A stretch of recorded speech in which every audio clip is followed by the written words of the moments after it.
Bismillahirrahmanirrahim. Assalamualaikum warahmatullahi wabarakatuh. Salam sejahtera bagi kita semua dan salam bela negara. Kami dari kelompok 3 pada video ini akan memaparkan mengenai peramalan penjualan atau sales forecasting. Video ini dibuat untuk memenuhi salah satu tugas dari dosen penganggaran perusahaan, yaitu Ibu Marlina SEMM. Materi yang ada pada video ini disusun oleh yang pertama ada saya sendiri, yaitu Ferdi Auden Bisono dengan NIM 21101111001. Yang kedua ada Siti Nur Anjani dengan NIM 21101111028. Dan yang terakhir ada Yorlin Monica dengan NIM 21101111030. Materi pertama ada pengertian peramalan penjualan yang akan saya jelaskan. Peramalan penjualan merupakan suatu usaha untuk memperkirakan penjualan produk yang mungkin akan terjadi pada masa yang akan datang. Selanjutnya ada hubungan peramalan dengan perencanaan. Peramalan merupakan unsur penting dalam sebuah perencanaan. Karena dengan melakukan peramalan, perusahaan dapat memperkirakan pengeluaran yang akan dikeluarkan di waktu yang akan datang. Dengan mengetahui pengeluaran tersebut, maka perencanaan mengenai anggaran akan lebih efektif serta efisien, yang pada akhirnya akan meningkatkan produktivitas pada perusahaan. Materi selanjutnya ada pengaruh kebenaran asumsi. Asumsi berkaitan erat dengan peramalan, karena jika asumsi mendekati keadaan sesungguhnya, maka peramalan tersebut dianggap berhasil. Namun jika asumsi yang dikemukakan tidak sesuai dengan keadaan sebenarnya, maka peramalan tersebut dianggap kurang tepat atau menyimpang. Selanjutnya ada hal yang menjadi kendala dalam peramalan. Kendala pertama adalah kurangnya data yang relevan yang menjadikan peramalan menjadi kurang akurat. Kendala yang kedua adalah kurangnya fasilitas dan tenaga ahli dalam mengolah data yang menyebabkan data yang relevan serta berkualitas menjadi sulit untuk diakses. Selanjutnya ada aspek yang menentukan efektivitas peramalan. Aspek yang pertama adalah aspek akurasi, yaitu peramalan dianggap efektif jika bersifat akurat. Aspek selanjutnya ada aspek objektivitas, yaitu peramalan harus dibuat berdasarkan data yang ada. Aspek yang ketiga adalah aspek ketepatan waktu, yaitu peramalan yang baik adalah peramalan yang tepat waktu. Karena jika peramalan dibuat secara tepat waktu, maka perusahaan akan dapat mengambil keputusan secara cepat, tepat, dan juga efisien. Aspek yang terakhir adalah aspek kebermanfaatan. Peramalan yang baik adalah peramalan yang membawa dampak positif bagi lajur arus kas pada sebuah perusahaan.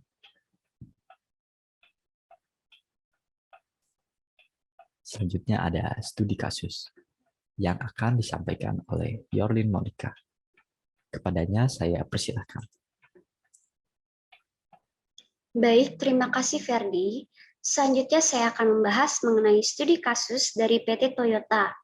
Terdapat dua pokok materi dalam studi kasus ini, yaitu gambaran perusahaan dari PT Toyota dan juga peramalan penjualan tahun 2022. Gambaran perusahaan PT Toyota. Tujuan dari studi kasus ini ialah untuk dapat mengerti dan mempelajari bagaimana PT Toyota beradaptasi dan menjalankan laju pemasaran dalam bersaing dengan kompetitornya sehingga terdapat kunci untuk tetap bertahan dalam ketatnya persaingan di pasar Indonesia. PT Toyota merupakan salah satu perusahaan terbesar Indonesia yang bergerak di bidang otomotif. Perusahaan ini merupakan perusahaan papan atas yang sangat memperhatikan dari sistem kerja dan juga manajemennya yang tentunya sangat jelas dan lancar sehingga tidak adanya hambatan dari segi ekonomi dan sosial pada perusahaan ini. PT Toyota selalu mengadakan perbaikan di setiap tahunnya guna demi memberi kelancaran dan juga mengkoreksi pada suatu sistem pasar sehingga perusahaan tersebut dapat bersaing oleh kompetitornya. Seluruh karyawan dan juga staf yang bertanggung jawab pada PT Toyota dapat memberikan pengulasan dalam sistem-sistem kerja pada perusahaan tersebut agar dapat memberikan dampak yang positif bagi perusahaan, terutama pada karyawan-karyawan dalam membantu sosialisasi dan juga kerjasama yang efisien dalam membentuk solidaritas yang kokoh. Produk-produk yang diciptakan dari perusahaan PT Toyota ini memiliki kelas yang mendunia sehingga banyak konsumen yang mempercayai sepenuhnya terhadap PT Toyota dalam urusan otomotif, seperti kendaraan spare part, kendaraan dan juga bengkel untuk khusus kendaraan beroda 4. Nah, perusahaan ini telah menciptakan dan juga merealisasikan untuk dapat bertahan dalam segala faktor seperti pandemi COVID-19 ini yang bukan menjadi penghalang untuk dapat terus mencapai puncak dan memberikan harapan terhadap rekan-rekan kerja pada perusahaan tersebut, sehingga terjadi sosialisasi yang baik dalam suasana kerja pada perusahaan PT Toyota.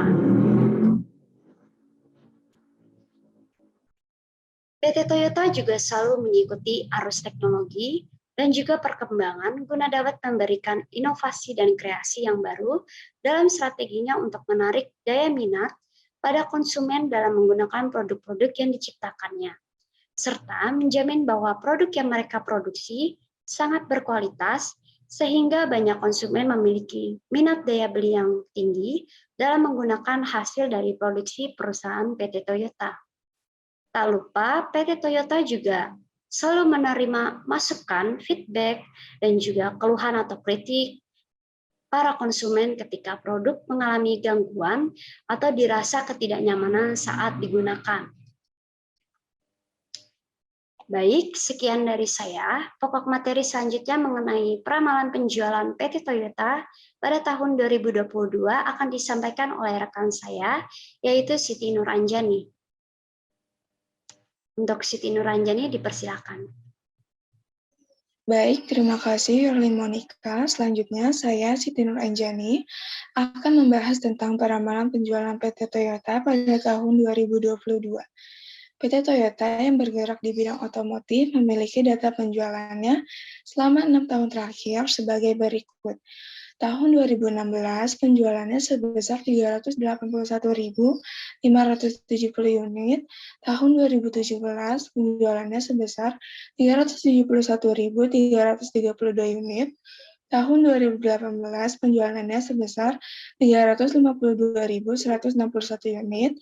Tahun 2019, penjualannya sebesar 331.797 unit. Tahun 2020, penjualannya sebesar 161.250 unit, dan tahun 2021 penjualannya sebesar 265.768 unit. Selanjutnya ada metode tren bebas. Secara umum, metode tren bebas lebih sering digunakan sebagai analisis awal untuk memberikan gambaran besaran pertama dari masalah yang dihadapi. Metode tren bebas berusaha mengidentifikasi pola data yang diamati melalui distribusi titik-titik dari pasangan data. Dari sebaran data yang terbentuk dapat diperkirakan tren penjualan dari data tersebut.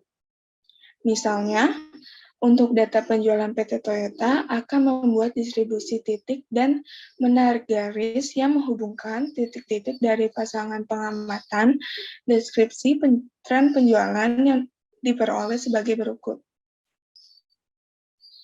Nah,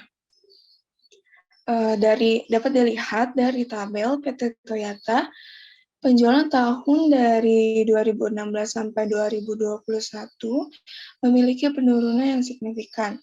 Jika kita lihat dari metode tren bebas, PT Toyota mengalami penurunan dan yang terparahnya itu terjadi pada tahun 2020. Namun ada kenaikan pada tahun 2021 yang cukup baik dari PT Toyota. Dari hal ini dapat disimpulkan metode tren bebas ini memiliki keakuratan dalam meramalkan statistik data penjualan pada PT Toyota karena adanya hubungan antara data penjualan dengan waktu. Selanjutnya, ada metode semi-average. Dalam metode setengah nilai, nilai tren mulai ditentukan dengan rumus tertentu. Ini berarti bahwa faktor subjektif mulai berkurang.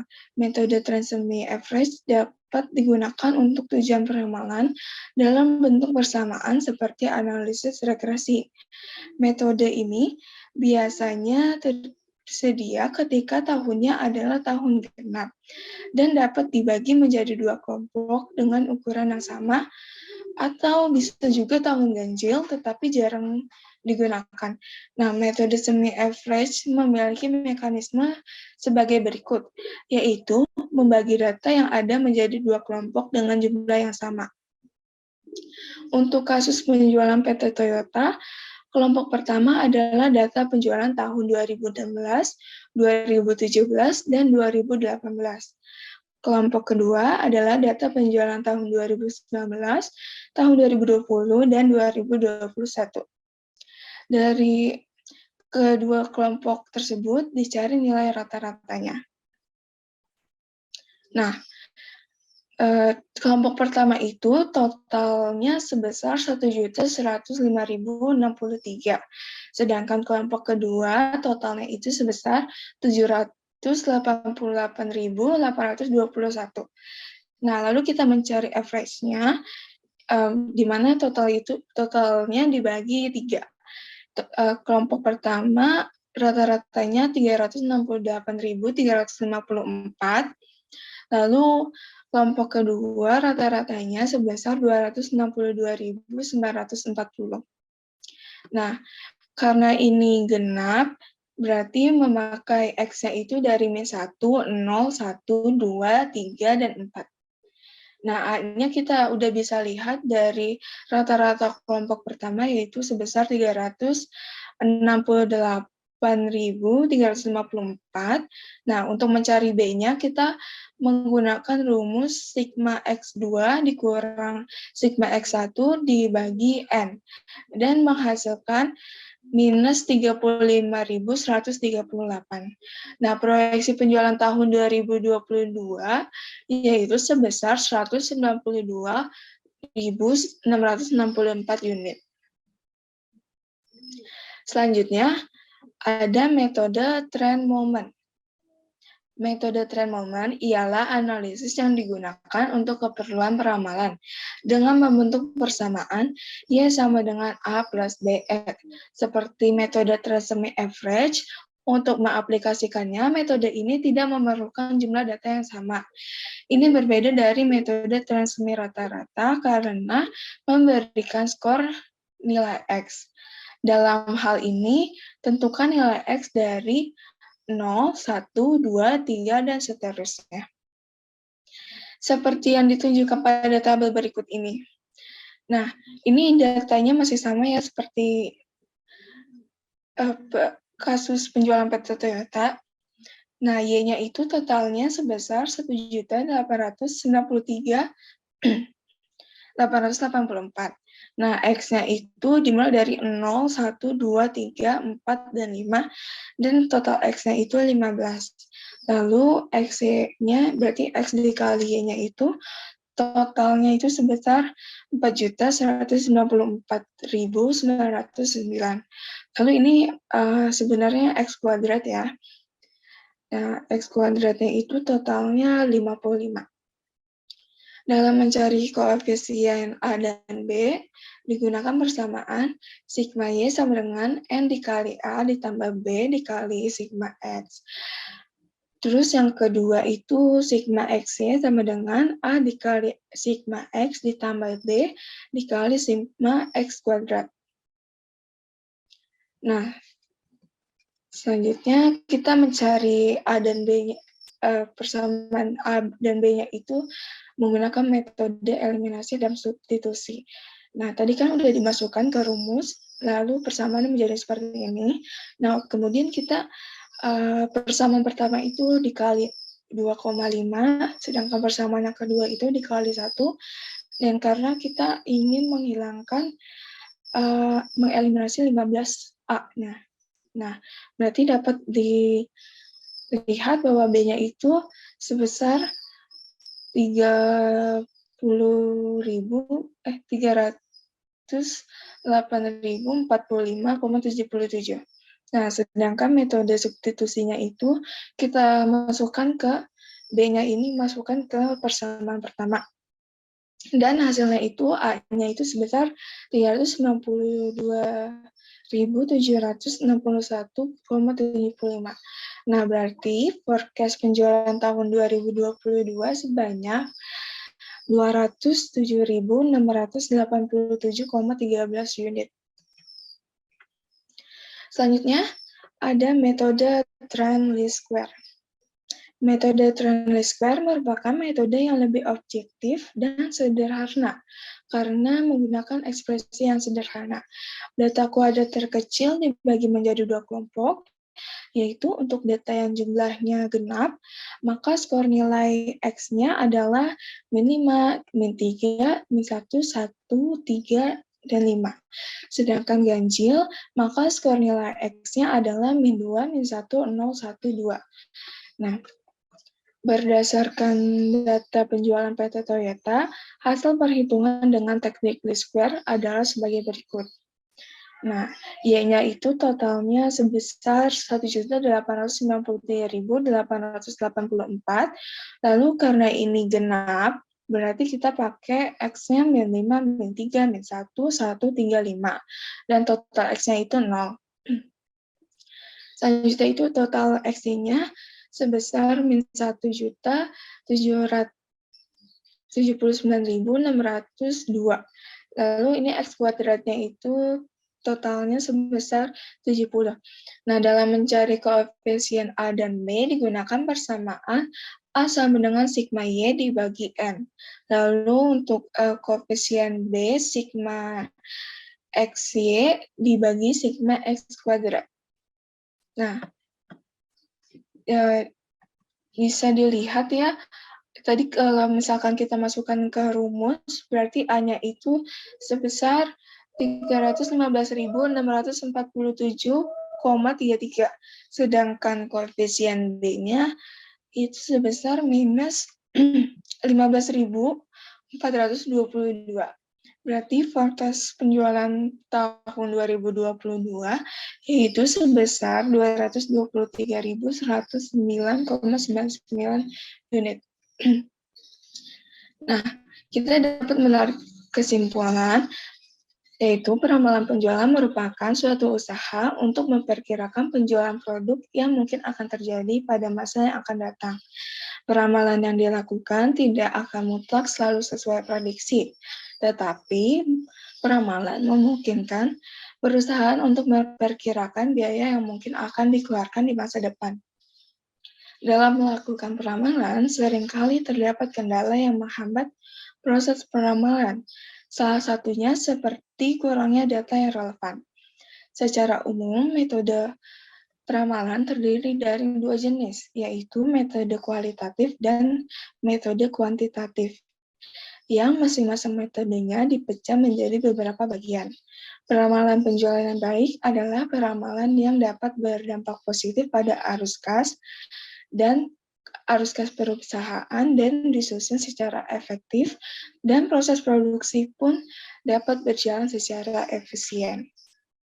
Nah, berikut ini ada daftar pustaka yang kami ambil dari berbagai sumber. Nah, cukup sekian pembahasan tentang peramalan penjualan atau self forecasting dari kelompok 3. Semoga bermanfaat. Kurang lebihnya mohon maaf. Wassalamualaikum warahmatullahi wabarakatuh. Terima kasih. Salam bela negara.